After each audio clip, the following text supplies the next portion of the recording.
ناظرین، 19ویں صدی میں صنعتی اور معاشی انقلاب آیا تو اس سے دو طبقے پیدا ہوئے، ایک سرمایہ دارانہ اور دوسرا مزدور طبقہ۔ سرمایہ دار فیکٹریاں قائم کر کے ان میں کام کرنے والے ورکرز کا استحصال کرنے لگے۔ فیکٹریوں میں دن رات کام کرنے والے ورکرز تھے تو انسان، لیکن ان سے کام جانوروں کی طرح لیا جاتا تھا۔ 18 گھنٹے کام کرنے کے باوجود اجرت اتنی کم تھی کہ ایک مزدور اپنے گھرانے کا پیٹ بڑی مشکل سے پال سکتا تھا۔ ہفتہ وار چھٹی کا تصور بھی نہیں تھا۔ ڈیوٹی کے دوران اگر کوئی مزدور زخمی ہوتا تو اسے اپنے خرچے پر ہی علاج کرانا پڑتا تھا۔ اوپر سے پیسے والے بابو کہتے تھے، مشینری چلنے اور کام کے دوران چھوٹے موٹے حادثات تو ہو ہی جاتے ہیں۔ ورکرز کے تحفظ نام کی کوئی چیز نہیں تھی۔ مالک جسے چاہتا رکھتا، جسے چاہتا بیٹھے بیٹھے نکال دیتا۔ وہ ہاتھ جو فصلیں اگانے اور کٹائی کرنے میں کوئی کسر نہیں چھوڑتے تھے۔ ان کے بچے اچھے کھانے کو محروم تھے۔ وہ ہاتھ جو کھڈیوں اور فیکٹریوں میں ہزاروں اور لاکھوں گز کپڑا بنتے۔ ان کی عورتیں عمدہ لباس کو ترستی تھیں۔ اس ظلم کے خلاف یورپ اور روس کے محنت کشوں نے ابتدا میں آواز بلند تو کی، مگر اس تحریک کو پوری قوت اور بے دردی سے کچل دیا گیا۔ لیکن کہتے ہیں، ظلم بڑھتا ہے تو ایک دن مٹ جاتا ہے۔ دنیا بھر کے مزدور اس استحصال کے خلاف ایک ہو گئے اور ایک بار پھر سے اپنے حقوق کے لیے آواز بلند کرنا شروع کر دی، جسے دبانے کے لیے پہلے کی طرح تشدد اور برطرفیوں سمیت کئی ہتھ کنڈے آزمائے گئے، لیکن مزدور ڈٹے رہے۔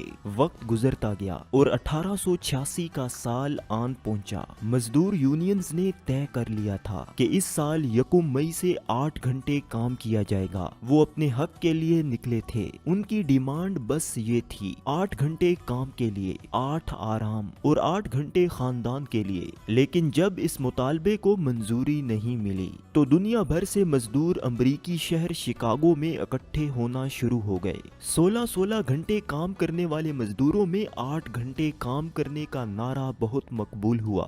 مختلف ممالک سے 2.5 لاکھ مزدور تحریک میں شامل ہونے کے لیے تیار ہو چکے تھے۔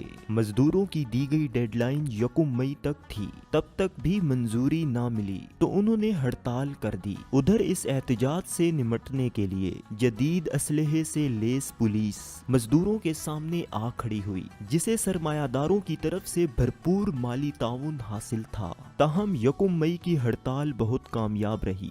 دوسرے دن بھی مزدور پرامن طور پر ہڑتال پر رہے، لیکن تیسرے دن پولیس نے مزدوروں پر فائرنگ کر دی، جس سے 4 مزدور ہلاک اور کئی زخمی ہو گئے۔ اس واقعے کے خلاف مزدوروں نے اگلے دن یعنی 4 مئی کو بھرپور احتجاج کیا۔ موسلا دھار بارش کے باوجود ہزاروں مزدور اکٹھے ہوئے۔ سارا دن تو حالات نارمل رہے، لیکن رات کو آخری مقرر کی تقریر کے دوران پولیس پھر آ دھمکی اور مزدوروں پر گولیاں برسا دی، جس سے درجنوں مزدور ہلاک اور کئی زخمی ہو گئے۔ پولیس نے الزام لگایا کہ مزدوروں کی جانب سے ایک گرنیڈ پھینکا گیا تھا، جس سے ایک اہلکار ہلاک اور 6 کے قریب زخمی ہوئے ہیں۔ فائرنگ کے دوران ایک زخمی مزدور نے خون سے رنگی شرٹ کو ہوا میں لہرا دیا۔ تب سے مزدور تحریک کا جھنڈا ہمیشہ سرخ رہا۔ ادھر اس حملے کو بنیاد بنا کر پولیس نے مزدور رہنماؤں کے گھر پر چھاپے مارے اور کئی افراد کو گرفتار کر لیا۔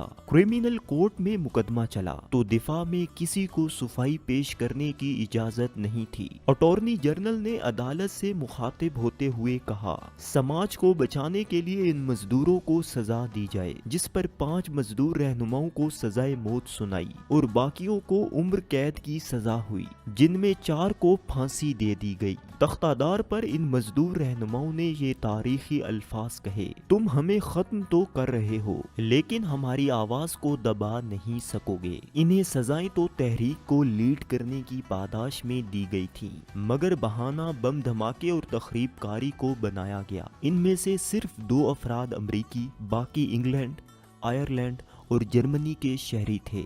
کہا جاتا ہے کہ ان مزدور رہنماؤں کے جنازے میں کم و بیش 6 لاکھ لوگوں نے شرکت کی۔ مزدوروں کی یہ تحریک کئی جانیں تو لے گئی، لیکن آنے والے دنوں میں ورکرز کی جدوجہد کے متعلق شعور میں کئی گنا اضافہ کر گئی۔